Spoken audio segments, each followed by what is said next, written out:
sa maraming tao, tumiwalay at magtago sa maingay at malabong mundo.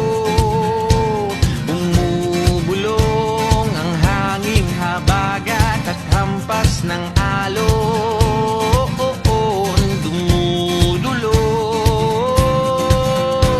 at niyayakag na tayo ng karagatan.